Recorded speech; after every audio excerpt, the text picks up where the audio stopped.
There's a pretty one, Ulysses.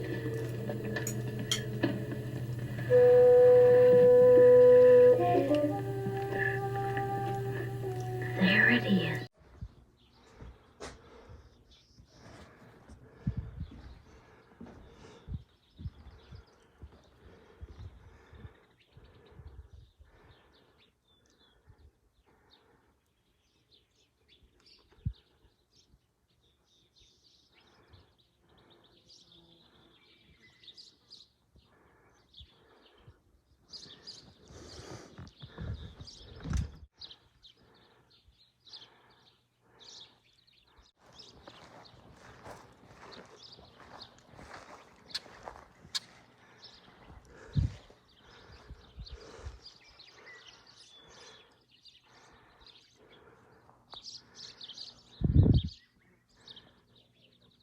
Hello BookTube, I'm Sean the Book Maniac. Welcome back to my channel. Here I am in Saskatchewan. I'm at my parents' farm. We got into the farm last night. I was in the city until then, and you know what?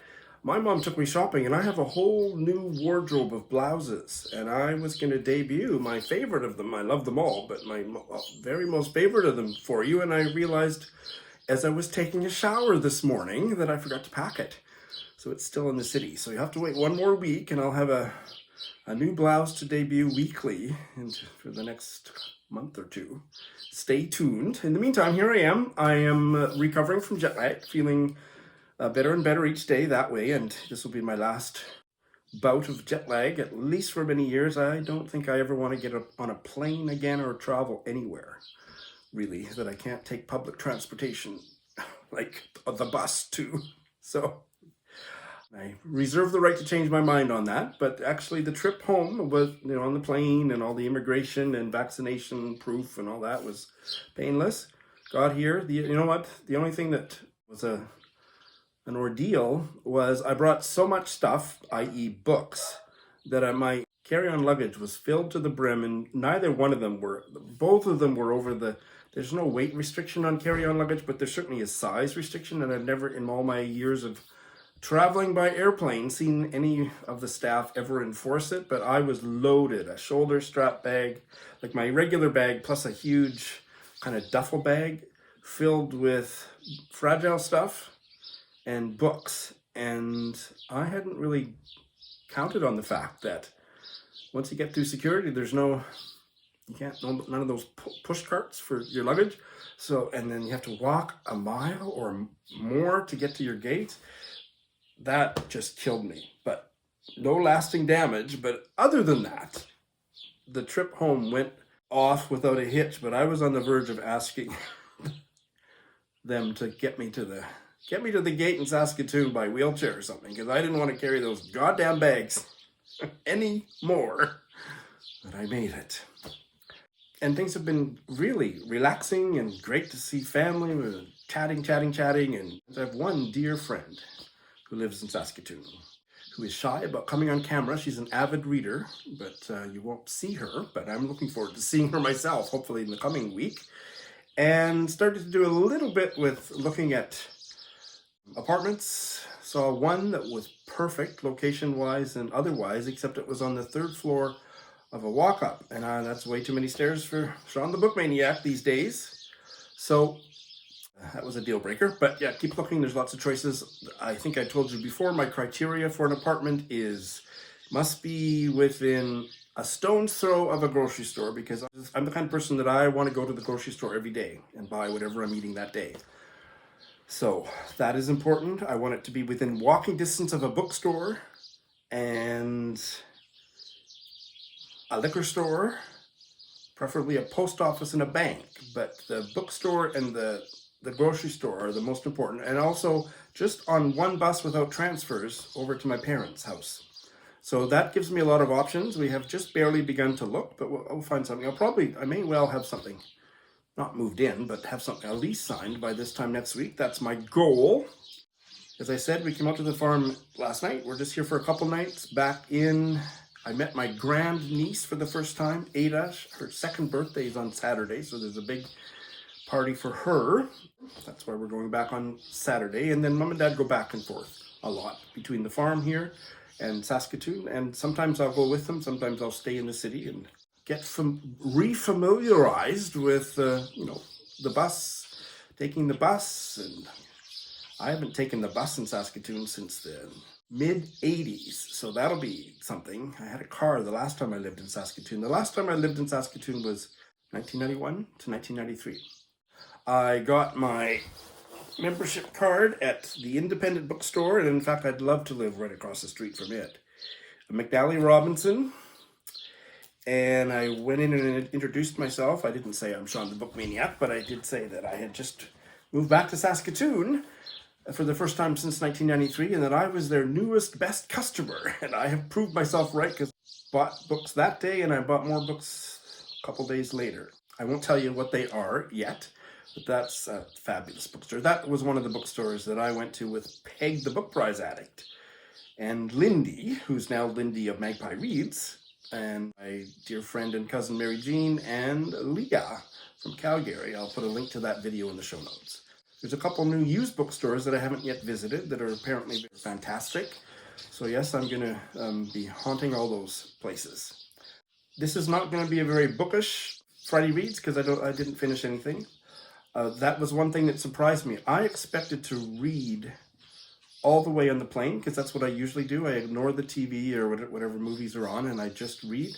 But this was a pretty major journey in terms of emotions and just kind of processing the fact that after all these years I'm moving back to Canada and I couldn't read. I did watch one or two movies, but mostly kind of stared into space and just processed. So I didn't finish anything this week, but I'll talk to you about the one book I started and some other bookish things coming up here in a minute. Of course, I miss Kenji, but we're in touch every day by the same text messaging app that we used when I was in Japan, and we're working on immigration stuff for the lawyers and all that stuff. It's great to be home. It feels really right. It was definitely the right decision, and I'm still not really in the right headspace to take too many practical steps, but like I say, find an apartment, find some work on the immigration stuff for Kenji, and things will my life here will gradually take shape. But right now I'm kind of in a jet lag on vacation bubble and just kind of taking it hour by hour and day by day. I did make it here safe and sound. So let's get to the books. I didn't finish anything, but the one book that I started, I did not start it until a few days after I got back to Canada, is this British novel, Sedating Elaine by Dawn Winter. And so this is now part of my Pride Month reading because I don't think I started it much before June 1st, and I'm certainly going to finish it in the month of June. It's a debut lesbian novel, and it's crazy. I'm enjoying it very much. I don't know if it's actually going to be a Sean book, but it's certainly well done. Very lively pace and tone to it. And as I said last week, it is about a young British lesbian. I don't know how young she is, but she's pretty screwed up in life. She's really not at all over her last relationship.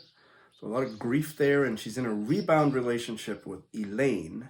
And Elaine is so high energy, so sexually voracious, and so annoying in absolutely every other way. But she knows she's using Elaine just to help her get over the last relationship, which I think ended maybe 2 years before. And her drug dealer, I don't know if she was into heavy drugs, but she certainly had amassed a huge debt with her very friendly drug dealer that he finally, despite their friendship, had to threaten her with violence if she didn't pay up. It's about £2,000, I think. And so that's when she asks her girlfriend, who she can't stand to be around except when they're having sex, to move in to save money. And in fact, she lied and told Elaine that the rent was £2,000 each per month. So the money's coming in the next few days, but she cannot stand to be around Elaine. So this does not sound like a wholesome, emotionally satisfying story, but it's really quite engaging. And the audio narration helps with that. And so, yeah, I'm about 4 chapters in. I have no idea where it's going, but she's decided that the only way she's going to make this work before she breaks up with Elaine, or at least kicks her out of the apartment, but she wants to get the money so she can pay off her drug dealer, is to slip sedatives into Elaine's cinnamon cafe latte so that she can get some sleep, because Elaine just wants to have sex 1,000 times a day.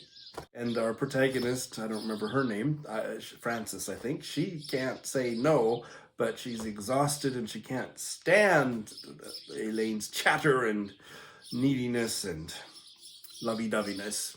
So yeah, it's that kind of a novel. I don't know what kind of a novel it is, but it's that kind of a novel. I didn't start anything else because I didn't finish anything else. Let me tell you what I'm planning to start. I've got 12 on the go right now.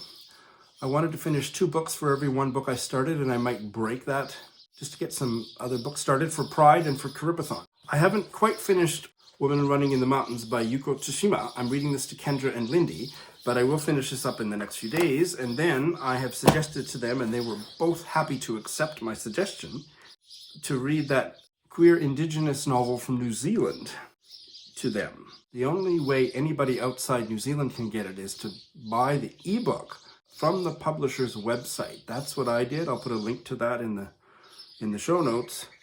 Greta and Valdin by Rebecca K. Reilly. I believe it's a queer brother and sister of at least partial Maori background and their lives in present-day Auckland. So that should be interesting. And for Caribathon, I have been preparing for this and looking forward to this for weeks. I've been looking forward to reading this book for well over a year. How the One-Armed Sister Sweeps Her House by Cherie Jones, or Cherie Jones, I'm not sure how it's pronounced. And this is a Barbadian novel, is it not? Yes, it is. It's supposed to be really good, and the audiobook is to die for. I bought the audiobook. A couple of weeks before I left Japan, I took out it's not a membership. Well, I guess it is a membership, $5 a month. But I'm right now still on the free trial, and then it's $5 a month through PayPal. Audiobooksnow.com, I think it's called. I don't want to be a member of Audible or any of those. I just don't. It's too expensive for, and I always return the books and blah, blah, blah. So I was looking for something cheaper and with not so much commitment, because it was really expensive to get this audiobook as a standalone rather than with the membership from Audible, like $40 or something.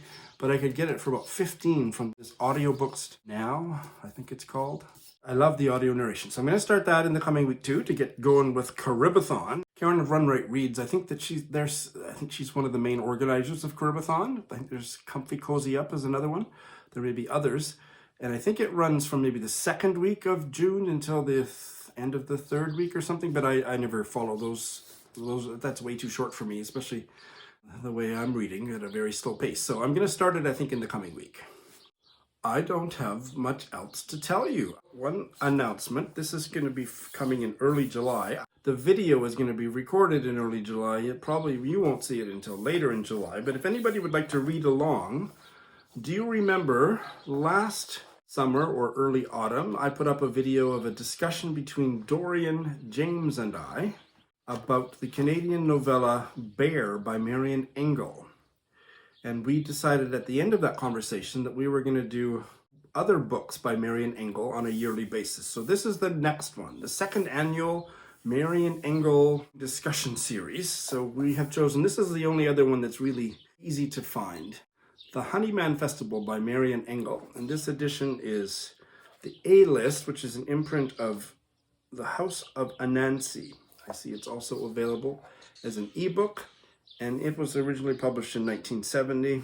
One night in the life of Min Burge, a woman in her mid-30s, torn between affection for her family and the need for a life in which impulse and intelligence can once again find play. Well, I usually hate plots and synopses on the back, but that one does appeal to me. And I loved Bear, despite having misgivings about it for the first 50 plus years of my life. I loved it. It's probably one of my very most favorite works of Canadian fiction. So this will be the second one. And James and Dorian and I are going to have a chat about that. Scheduled for early July. Will get published on my channel later on.